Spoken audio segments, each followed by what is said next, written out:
Welcome back. You're listening to Conservative Conversations with Tom Saruf. My guest today is Shawn Cooper, who is a writer at the European Conservative. And he has a PhD in medieval literature and culture, is an expert on all things King Arthur and Arthuriana, as it's called. And as I said in the episode, I have not read or paid much attention to Arthuriana or Arthurian literature since probably elementary school. So I had a lot of fun talking about the political themes, the philosophical themes, and the human questions that are at the center of these gripping stories. So I enjoyed it very much recording the episode with Shawn, and I hope you do too. Join the best in the movement. It's Conservative Conversations with ISI, educating for liberty since 1953. Well, Shawn, thanks for coming on the podcast to talk about Arthurian literature and other political themes with me. And as I was just telling you, I haven't really picked up anything or thought much about King Arthur aside from reading him in elementary school. So maybe actually you could probably even tell me this too, is my suspicion is that it's not a subject or a corpus of literature that's talked about or studied often in the contemporary university or the contemporary English department. Maybe I'm wrong, but I don't think that I am. So maybe you could affirm or deny that, and then also give us maybe some of the key characters, themes, and plot points of the body of Arthurian literature. Certainly. I think that you're right. Certainly comparatively, these days, there isn't very much appreciation in many universities for anything older than the 19th century, really. Many medieval departments have closed and shut their doors. There seems to be less of an appreciation for the past more generally, but certainly the medieval era.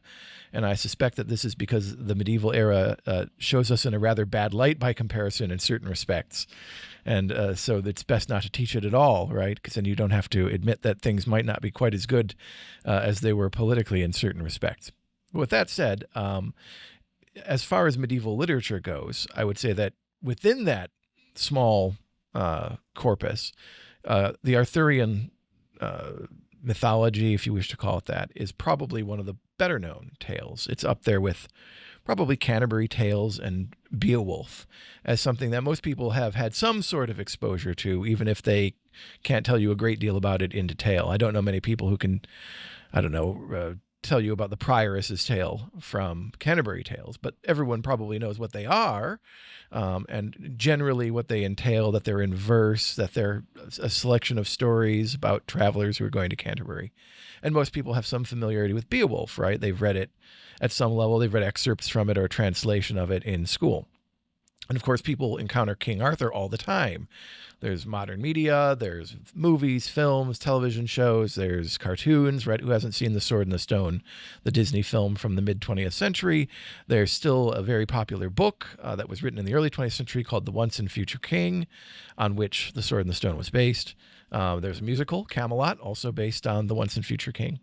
So there's a lot of popular media around King Arthur in a way that there isn't around, say, Canterbury Tales and Beowulf until very recently. There has been some popular Canterbury Tales stuff. There has been a recent Beowulf film. It's lamentable, but still it exists, right? It'll hopefully bring some people to the book. But King Arthur is huge, right? There's just so many different versions of it. So in a way, it's quite massive. Some of our greatest authors have originally set their sights on writing an Arthuriad. Milton, for example, before he got down to business on Paradise Lost, he wanted to write his own version of the Arthurian myth and eventually gave up that idea. And we got Paradise Lost instead. So that was probably a good thing. Although for Arthurians, it's not so good. I would have loved to have read a Milton version of Arthuriana.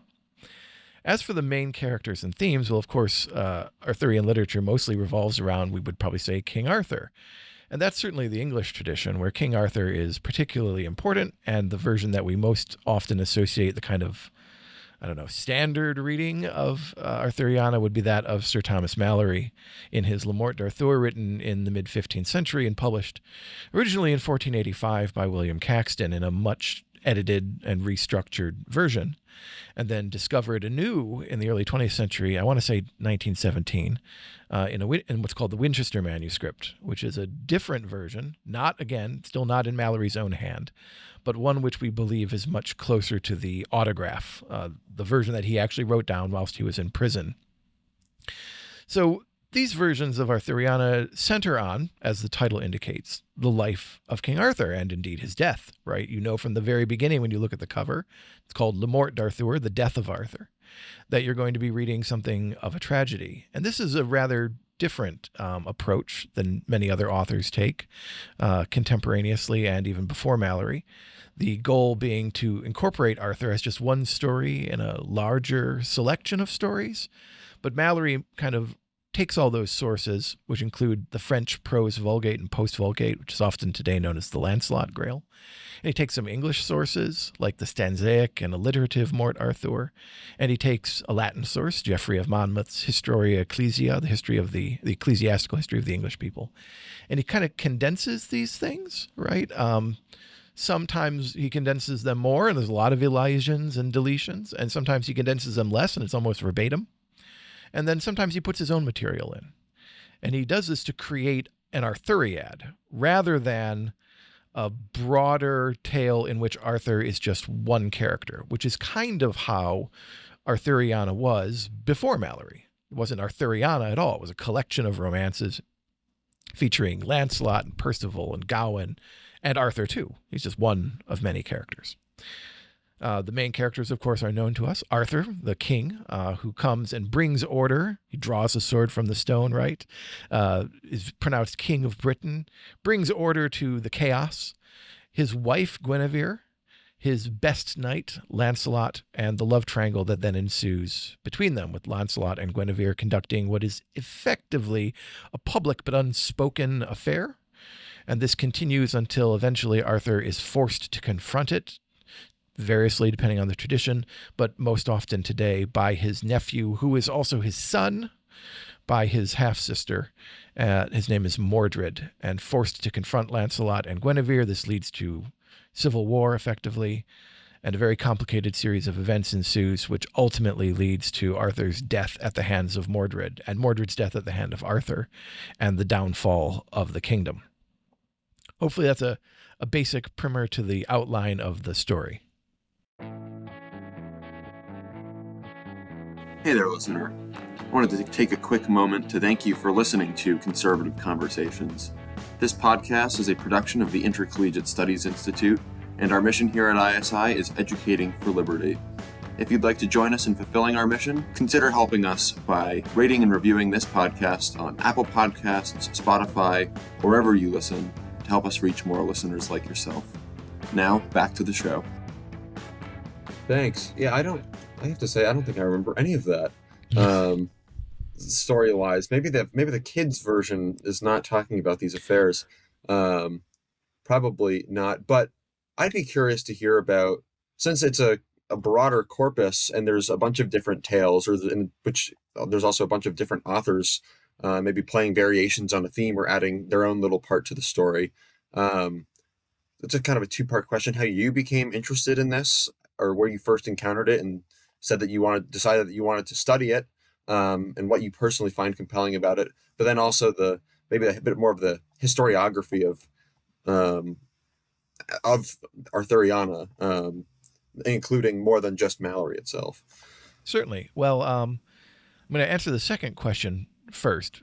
Sure. In terms of historiography, the main source in English for us is, as I said, Mallory, but we have sources that mention Arthur going back into the 8th and 9th century. Monks, particularly in Wales, monks like Gildas and Nennius, who are both Welsh monks. And then it would be the 12th century, or maybe the late 11th century, we have Geoffrey of Monmouth. He's also a Welsh monk, right? And he's writing the Historia Ecclesiastica. And all of these are chronicles. They're not romances. They're not stories the way that we imagine them being, where they're focused on the narrative structure and the drama, the interpersonal drama, and things of that sort. They're chronicles, part of the chronicle tradition that goes back in English all the way to the Anglo-Saxon chronicle. which is a list of dates and events as a means of keeping track of history. There was no internet. The printing press hadn't been invented. So chronicles were recorded in the monasteries to allow people to have a record of what had transpired. And in the most basic sense, in, for example, the sense of the Anglo-Saxon Chronicle, this was just a date with the year and then a very simple paragraph of the major events in that year, right? In this year, so-and-so became a king, so-and-so died and was replaced as archbishop, right? And sometimes it'd be very regional because, you know, the sort of circles of knowledge as they kind of work outwards, you know a lot about the area near you. And as you move farther and farther away, only the greater events get through, right? So you don't know what's happening up in, you know, Northumbria if you're living down near London, unless something really big happens, and vice versa. So these chronicles are very basic.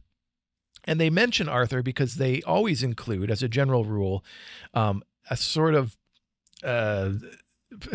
semi-fictional, quasi-fictional history.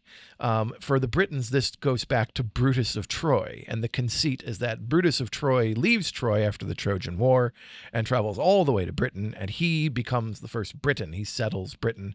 Brutus, Britain, right? It's a kind of fake etymology that undergirds this. And so the people of Britain are actually the descendants of the Trojans, as it were, right? And then they chart from that point on all the way up to the present day. So a lot of this is fictionalized. Some of it has facts kind of woven in, but Arthur shows up repeatedly. And this has led to people to ask if there was an historical Arthur, an actual King Arthur who reigned at some point amongst the Britons. And there's various arguments to that effect. Recent book by Professor Andrew Charles Breeze argues for the existence of an historical King Arthur. Other people have said there is no historical King Arthur. Some people say he's not a king, he's a general, and on and on and on. And lacking conclusive evidence, all we can do is theorize. So these things create the beginnings of Arthuriana in the sense of around King Arthur. On the other side of the channel in France, we have the courtly romance tradition that begins particularly during the High Middle Ages, like the 10th, 11th, and 12th centuries. These are focused on Lancelot. He's the primary character. And they're not chronicles. These are romances, right? They're later. They come after these Welsh chronicles. And they're focused, they begin with, say, Chrétien de Troyes, right? Good example. They're focused on deeds of knightly prowess and valor, and particularly courtly love, fin d'amour, right, in the Occitan tradition. And these are they glorify the knight's service in to his lady, right? Often they're not married. Often it's an affair, but it's never consummated. Surely, right? That doesn't happen on the page. And the goal here is to sort of show deeds of a fantastical nature that occur between aristocrats because they're the ones who are reading the stories, right? So there's a certain self-reflection going on. It's stories about them, but stories about them in a sort of fantastical world where magic and romance and the supernatural are all bound up together, and great adventures take place, right? There are dwarves and giants and fairies and all sorts of things. And then, of course, there's a German tradition, which is centered on Percival, who kind of stands in for Lancelot. He's the preux chevalier, and it's focused primarily on the political and the military aspects, as indeed is the English tradition to a great degree after Malory. So you have these three sorts of traditions that are kind of fusing together. People are working between them. They're borrowing from one another. Malory's Morte d'Arthur is a kind of collection of them right across. And I should also point out that these are not hard and fast distinctions. It's not as if Malory is thinking, I want to create an English Arthur, and I'm going to use some French sources, right? To him, they were all just sources, right? And they were written in different languages, but there was no sense of national identity as such really bound up in them. Yeah, that makes sense. You actually just answered a question I was going to raise is, I think, what does it mean that I think this does become very big for England, since Arthur is the sort of allegorical or mythological king of the Britons. Mm-hmm. But yeah, I was going to ask what it means from a national perspective, or sort of in terms of a self-identity, if it's the drawing on the French and the German sources, but you kind of already answered that. Yeah, I mean, in Malory's past, King Edward III was a huge fan of King Arthur, and he kind of made Arthur central to his court. And later on, Henry VIII did something similar. We have this big round table now that exists. It's huge, right? I've probably seen pictures of it on the internet, I'm sure, right? It's got all the names of the knights written, painted on it. And I think it hangs in Westminster. I'm not sure. It's not real, of course. It actually dates to the reign of either Henry VII or Henry VIII. But it's been kept around. Henry VIII, as I said, was a huge fan. And his brother, in fact, Henry VIII's brother was named Arthur because Henry Tudor was a big fan of King Arthur as well. Yeah, so I guess that leads to the question. You have this mythological figure. He may or may not have been historical. He's taken from these historical chronological archives that monks and religious people are writing. What does it mean for British self-identity that gives it such lasting power, such and such significance?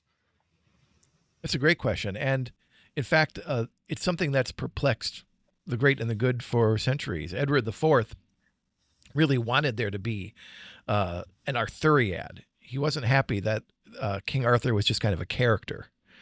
I don't want to stress this too much and make it like a sort of national identity thing, but he thought it was a shame that there was no sort of specific work dealing with King Arthur written by someone in the British Isles, right? He was thinking probably in terms of England, but we might say a Britannic person. And yet Arthur is their national hero, right? So why isn't there a book written by a Briton about their national hero? And this may have motivated Malory when he's in prison, trying to curry favor with Edward in order to get out of prison because he's being held at Edward IV's pleasure and being specifically included by name from pardons that are generally issued to everybody. It's like everybody gets out, but not him, right? So he's trying to sweeten the deal, and he's writing this book, I think. So there's a great deal of interest in this, and part of it is just the quasi-historical nature of it. It's a lot more dependable than, say, St. George, who's also quasi-historical, but there's not a whole lot of evidence of that. But what we do have from Malory is monk sources that say he did exist and give a putative record of his behavior, right? The things he did. Now, these events are probably mostly fictional or fictionalized, right? They may have been real things that happened, and then the tale grows in the telling. Right. But in any case, Malory sees this and says, well, we can take this and give it to Edward. We can give the king exactly what he wants. And then this resonates down the ages, because what Malory does when he takes these sources is he actually manages to create a very compelling narrative, something that's very moving. And although, as you mentioned, and is indeed the case, in many of the children's versions of King Arthur, all the unseemly bits get removed. They're kind of Baudelarized, right? In the standard editions that people read for centuries, up until the 19th century, the tale is dark and conflicted and tragic and romantic, and it's full of deeds of high valor, but also of low repute and villainy. And pretty much the compass of human experience is present there, and it's a very moving tale. The work exceeds the skill of the author in a way, because Malory isn't a particularly talented author. He's not Tolkien or C.S. Lewis, who has a penchant for beautiful prose. He's very workmanlike. He's a knight, after all, not a courtier. But somehow, accidentally, providentially, he manages to create something that actually does have a narrative arc, and that ends in a way that is deeply stirring, and that has many sort of political connotations along the way, and also connotations about the nature of human relationships, the kind of thing that make us read Shakespeare, for example. Yeah, of course. And as you were kind of giving the history, or maybe speaking to Mallory's, some of his practical intentions with maybe trying to curry favor with the king, that kind of led me to think about, I guess, what is the teaching function for a king or for a nobleman in reading Arthurian literature, and like historically speaking, if Henry VIII is a huge fan, what do you think is the sort of the teaching function for noble leadership? What today we might call statesmanship. Of course, our president of ISI, Johnny's released a book with the Mirror of Princes traditions. Is Mallory a sort of a Machiavelli, or like maybe not a Machiavelli is not a great example, but like a Mirrors for Princes educator with this narrative? Something like Polycraticus, right? By John of Salisbury, which is about 200 years before Mallory. I don't think you can call Mallory he's not writing a mirror for princes. There's not an explicitly didactic function. But with that said, he is a political prisoner who wants to be released, and he has to hand a story which is essentially political in character. When we think of Thomas Mallory and the Morte d'Arthur, we might not immediately think of politics. We probably think of knights and armor and daring do and high adventure and the Holy Grail and things of that sort. And that's not wrong. But those are all parts of a larger political enterprise, one that examines the nature of what it means to govern well. And this is why the chronicle tradition includes Arthur in the first place. If we look at Geoffrey of Monmouth's Historia Ecclesia, the kings he presents there are object lessons, both positive and negative. Arthur is generally a positive example of kingship. So he behaves in a certain way and his kingdom prospers. So Geoffrey is offering that to us and saying, if you do these things, if you govern like this, it will be good for the realm. And then he offers us negative examples of kingship, kings like Constans and Vortigern, who make terrible errors and blunders, and their kingdom suffers as a result. And those are negative examples, right? Well, Mallory's doing something similar. He uses King Arthur's life as an example of the different kinds of behavior that a king might undertake, and also the kinds of kings that Arthur runs into, and indeed emperors, as in the case of Lucius in the Roman war sequence. And we get to see how these things stand up. And we get to look at Arthur's whole life. And there's a very prosperous middle period where the court seems to be going along very well because the individual knights have their prowess, which is like their skill at arms, their personal might, their battlefield ability, all these things kind of wrapped up together. Their conduct in jousts, right? They're all the things that have to do with physical strength, effectively. The way that physical strength is expressed through knighthood.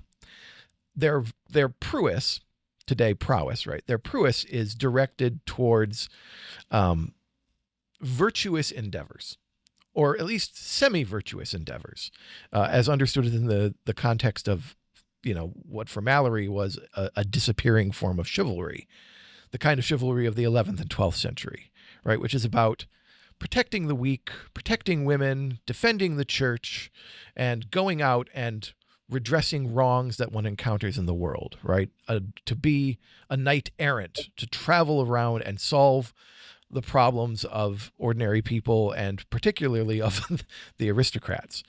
And we can think of this as sort of like a high Middle Ages version of Marvel superheroes, right?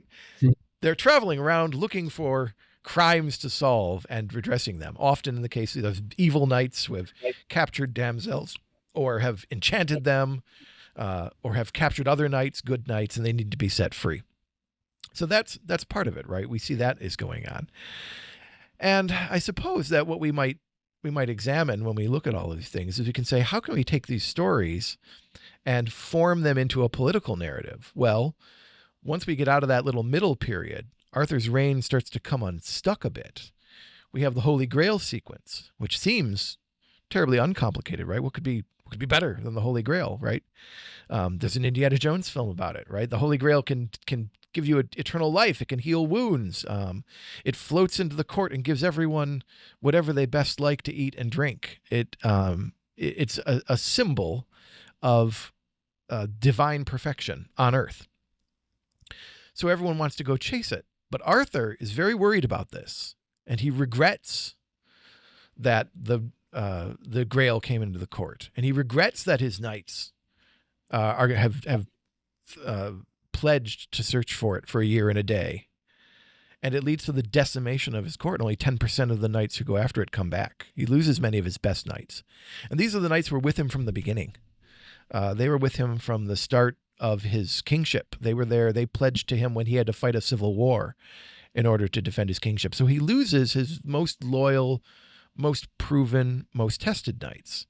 And what is he left with? Well, he's left with Gawain, who has a terrible temper. Mallory tells us that he's given to vengeance, and when he wants vengeance, he wants murder, right? He has Lancelot, who's engaged in an illicit affair, which constitutes treason with his own wife, and he's left with his other nephews, the other Orkney boys, Gareth and Gaheris, who are excellent knights, but Agravain and Mordred, who Mallory calls the unhappy knights, right? They resent Lancelot. Mordred particularly resents him because he's Arthur's son, in addition to being his nephew. And these sort of up-and-comers, upstarts, who have not been with him from the beginning, agitate for regime change, as it were. They want Lancelot out. And Arthur knows that Lancelot is his best knight, and a great deal of the prestige of the court rests on him. And this, of course, can only occasion trouble, and trouble soon follows once he starts to listen to these upstarts. So Mallory is saying, of course, much what his original lord, the Earl of Warwick, was saying, which is that you can't exclude the traditional lords of the blood. They're very important. And once they move out of the ambit of the king's council and they're replaced with young upstarts, the realm suffers. And this is a recurring theme in English politics, where you have these kings who come in and there's all these lords who have been around for 20 or 30 years, and they think they should be heard. And the king says, I'm not going to listen to you anymore. I have my new favorites. I want to listen to them. And every time a king does that, it's disastrous. And usually the king gets it in the end. The barons have their way, and the king finds himself dead on a battlefield or worse, right? So Mallory is indeed making a political point about how we should govern a realm and what that entails, even down to very practical considerations about the makeup of a king's council, but also larger scale considerations about what is the role of religion in society. How do we understand the apparent conflict between trying to create a utopian, or at least, a society that is just, and a society that is religiously focused, as in the case of the Grail. And I wrote a paper about this, or an article about this, for I think it was the American Conservative on Lancelot. Oh, no, wait, it was the European Conservative, excuse me. The publication for which I work, I should know, right? On Lancelot and the Common Good, where I kind of talk about this in some detail. Yeah, that's very interesting, because I guess not only is it a warning or a model of good and bad kingship, or actions conducive towards the flourishing of a polity, but also the religious question. The Holy Grail, it sounds like, doesn't cause, sort of linear from point A to point B, cause the downfall of Arthur's kingdom, but the religious aspect, which we would think, and I think was true, was so central to medieval Europe, ends up actually representing a problem. So that's very interesting, or thought-provoking. I'm wondering if we could meditate more on the religious aspects of the narrative, and of the sort of the religious and political significance of each. Absolutely. Again, speaking of Mallory, in whom, if it isn't apparent by now, I'm something of an expert. That's what I work on, is particularly Mallory, and I also work on Tennyson, but all of my scholarly output, other than my dissertation, has been on Mallory. His version of the Holy Grail, some people don't like it, and they say it's not particularly good. There's some contradictions in it. Mallory kind of loses track of his sources at a few points, and ends up where people who are dead come back to life, and people who are one character split into two, and people who are two characters get condensed into one. So he's kind of inattentive, is what people conclude. And that may be the case. I don't know that Mallory's particularly interested in religion. He's interested in combat primarily, and prowess. It's his prime virtue. But he is a God-fearing Christian man. He, at the end of each of the tales, he asks for his readers to pray for him for his good, speedy deliverance, because he's in prison. And he has great reverence for ecclesiastical figures throughout the text. And in fact, what makes Mordred so bad is that he tries to kill the Archbishop of Canterbury, and the Archbishop of Canterbury has to flee into hiding and escape. This is particularly bad. So he has a great reverence for these things. And the Grail itself is described in unqualified good terms, right? It's just a perfect thing. It has, it demands perfection on the part of knights, and they have to perfect themselves in pursuit of it. But why is Arthur so worried? And then what does it mean that this object of religious perfection, which should be the most important thing, is so destabilizing to the political situation? And what I would suggest is, and of course it's just a theory, Mallory never explicates this. You have to kind of work it out by reading him and kind of thinking about what's going on, is that maybe for Mallory, the problem isn't the Grail so much, and Arthur isn't worried about the religious dimension of the Grail. The problem is that Arthur knows the measure of his men. He's a good leader. He's known them all for decades by this point. And he knows that they're not up to it, by and large. Galahad is. There's all sorts of signs that indicate that Galahad is. He's kind of without sin. He never errs. He's got a special seat at the table that nobody else can sit in without being destroyed magically. The siege perilous, right? The perilous seat. And so they know that Galahad's fine. He's going to find the Grail, no worries. And indeed he does, and he's whisked off to heaven. But the other knights, Arthur is very worried, because if they're going to go in on a quest that demands perfection, and he's known them for decades, he knows they're not perfect. And he knows that as a consequence, many of them may not come back from this quest. So Arthur's reluctance, and indeed the disaster that follows, isn't the fault of the Grail. The Grail doesn't demand that anyone go on a quest. It floats into the court and it floats out. It says nothing. It's Gawain in his brashness who says, I will chase it for a year and a day, and everyone else wants to sign up, right? Because Gawain has said he'll do this, and it's an adventure. That's a choice that the court makes. It's not a choice that the Grail makes. I think if only Galahad had said, I will pursue the Grail, then that would have been fine, and Arthur wouldn't have been worried, because Galahad can handle it. But all the other knights, they're not up to it, and indeed, only a very small group of knights are even able to approach the Grail. Lancelot, Percival, and Bors are all able to get close to it, but not actually to touch it or see it as it is. Only Galahad gets that privilege, and he's taken up into heaven immediately afterwards, so they don't get any benefit from him. And I should point out that nobody sheds a tear when Galahad disappears. Nobody is sad. Not that you should be. He goes to heaven immediately, which is nice, but he has no effect upon the court. And part of this, I think that maybe this is Mallory's comment here, right? Or something that jives with Mallory, is that once you become so abstracted from the material world that you're actually able to behold divine perfection, then the material world doesn't have any interest for you. I mean, for Galahad, the plights of the other knights, the things they're facing and encountering, are just unimportant. They're trivial material considerations. What matters is the divine. And so he's not able really to help anyone. He doesn't really do anything for the court. And maybe Mallory's got a lesson for us there. Maybe this is his kind of cynical comment, that it's great to have a pursuit of the divine, but for Mallory, that has to be tempered to some degree with a material consideration as well. Otherwise, you can't have an effect on the material world. Yeah, that makes sense. I've heard it described as, if you are too focused on your own personal holiness, that often doesn't have to be, but it's often the case that you'll neglect the things around you, or it's impossible or very hard to be a good citizen if you with that sort of mindset or even that sort of attainment. I want to switch gears though a little bit and ask about, we've been talking a lot about the British perspective on Arthur, and of course it's a British tale, but America comes out of Britain, and I'm curious what historically or what culturally, aside from the more modern mass media pop culture references to Arthur, what effect Arthuriana has had on American history, American politics, if anything.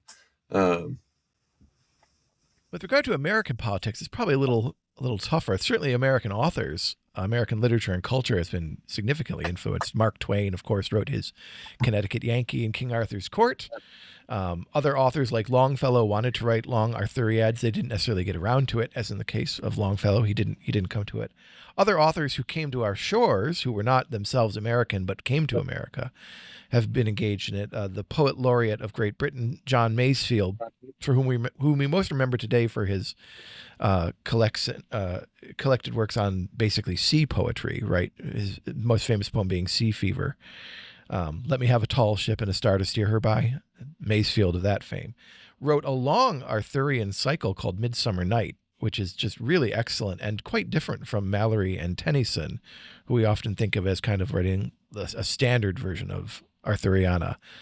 Masefield's was much more, it's much more, I use the word wild advisedly, right? But it is kind of wild and naturalistic rather than being like courtly. And he was, of course, moved by Arthuriana when he was working in New York City. He came here penniless, practically penniless. He shipped on a ship, and ironically, for the author of Sea Fever, it didn't agree with him. He didn't much like being a seaman. So as soon as he got to New York, he took off and became a waiter. So he waited tables in New York City, and he went to the public library. And whilst he was at the public library, he found a copy of all things, Le Morte d'Arthur, which was printed in individual, like little volumes, right? And he began to read it, and he was so moved by what he read that he took all of his money from waiting tables and bought each volume one by one. And he became Poet Laureate of the United Kingdom. So I think that's a rather, and benefited from our public library system. So I think that's a rather important development in Arthuriana. More recently, of course, we've had all sorts of modern Arthurian films and television programs. Disney, of course, has done The Sword and the Stone.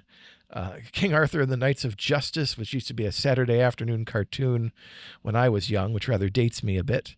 That got made into a video game, I think, on the Super Nintendo. So there's all sorts of like popular culture connections to between America and Arthuriana.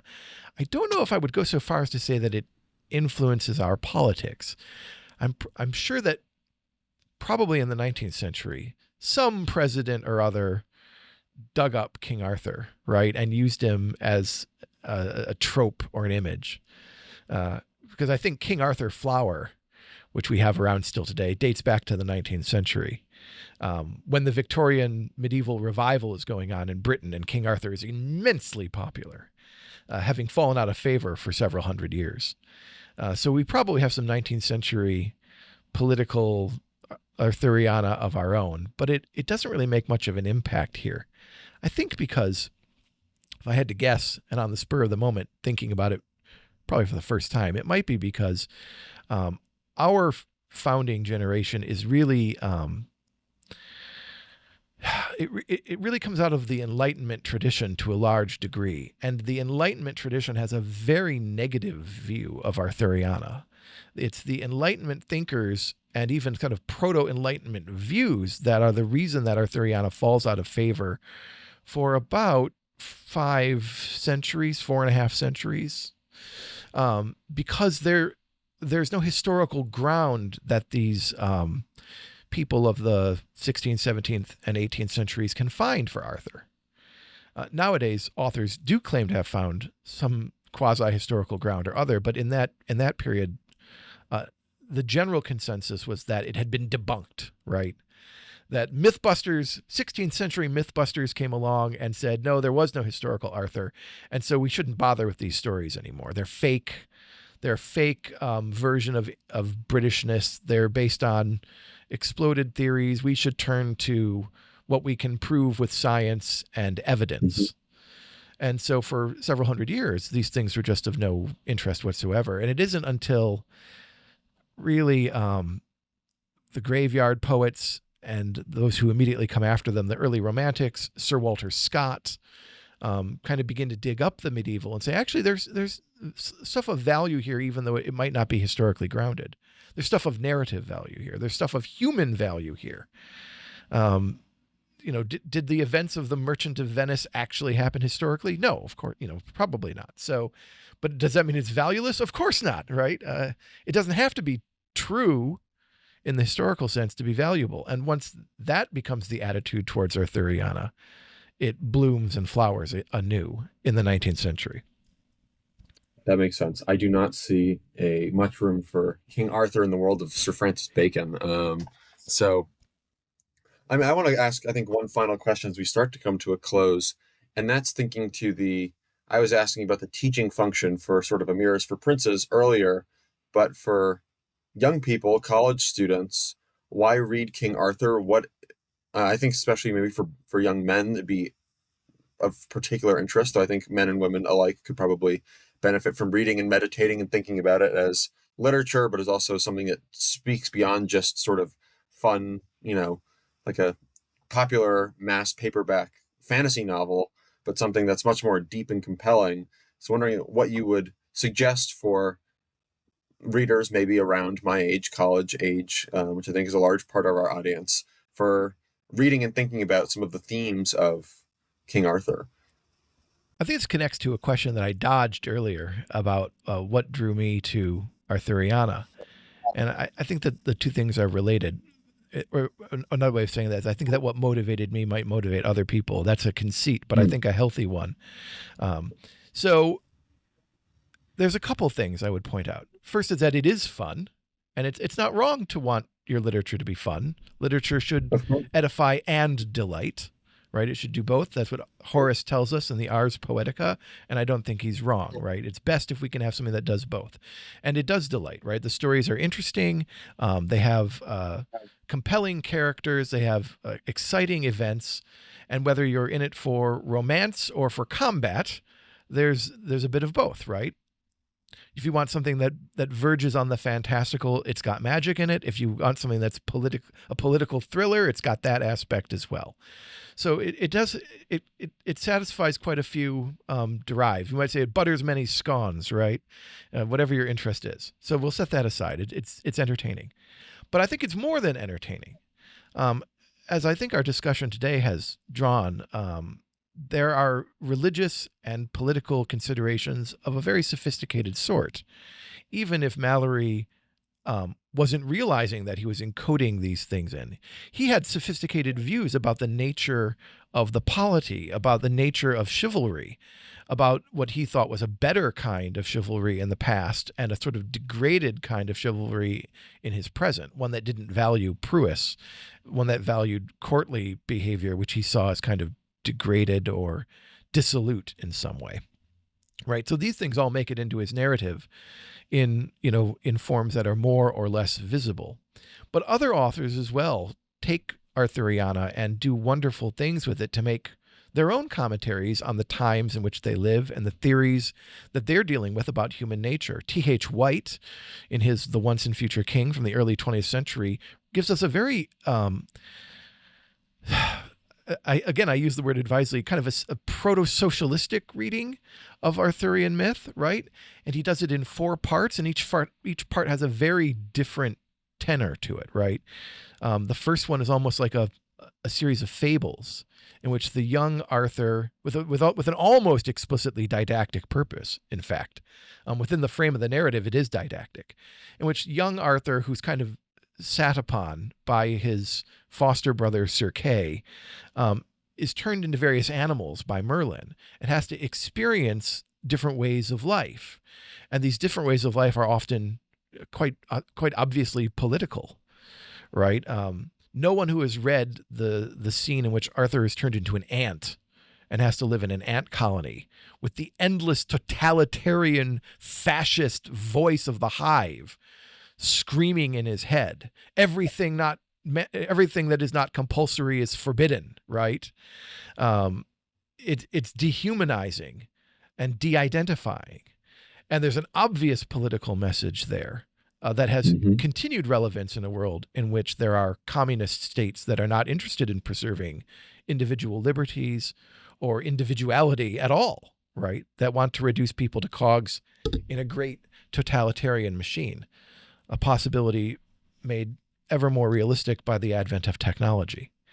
So I think that Arthuriana, in whatever form, whether you're reading Thomas Malory in the sort of British tradition, or whether you're reading a modern version like T.H. White, it has quite a lot to tell us about politics and about human nature. One thing I'll conclude with is that the sorts of struggles that Malory's and White's and Tennyson's characters all deal with in Arthuriana are the same struggles that we deal with today. The kind of pressures they face, the divided loyalties, the choices between friends and family and loved ones and those to whom we owe a sense of obligation and duty, those divided loyalties and conflicts have never gone away. We face them all every day. And what these authors give us is a way of looking at what happens when we pursue these. What are the stakes involved? And what do we do when we're faced, as Arthur is, with a sort of no-win scenario, a Kobayashi Maru scenario, where there's no way for Arthur to make a choice that can save the realm? It seems like everything he could do leads to ruin. How do we face that in a way that is virtuous? How do we live up to the inescapable reality of human existence, that sort of existential quandary that we all find ourselves in ultimately? That's a great note to end on. Thanks so much, Shawn, for coming on and chatting with us. I think you mentioned a number of different sort of sources, and we'll link to those in our show notes. But is there anything else, whether it's your work or other things related to Arthuriana, that you would recommend to our listeners? Certainly. I would point out that this summer, Critical Readings, which is my own podcast, is doing a 14-week series on Le Morte d'Arthur. We're doing about 60 to 100 pages a week. We do a summer special every year where we take one work and we just delve into it. And so if you head to criticalreadings.com, you can catch up on that. And we keep all of our podcasts online. They're all there. And we cover all sorts of works of literature. 2 years ago, we did Tennyson's Idylls of the King, another Arthurian work. So you can check out these sources for an in-depth discussion of these Arthurian texts. Well, excellent. Thanks again, Shawn. Thank you very much for having me. Thank you for listening to Conservative Conversations with ISI. If you've enjoyed this episode, be sure to check out our website at isi.org/resources to see all that we offer our members, including the Intercollegiate Review, select modern age articles, debates, lectures, and of course, this podcast. Thanks again for listening. Don't forget to rate and review, and we will see you next time on Conservative Conversations with ISI.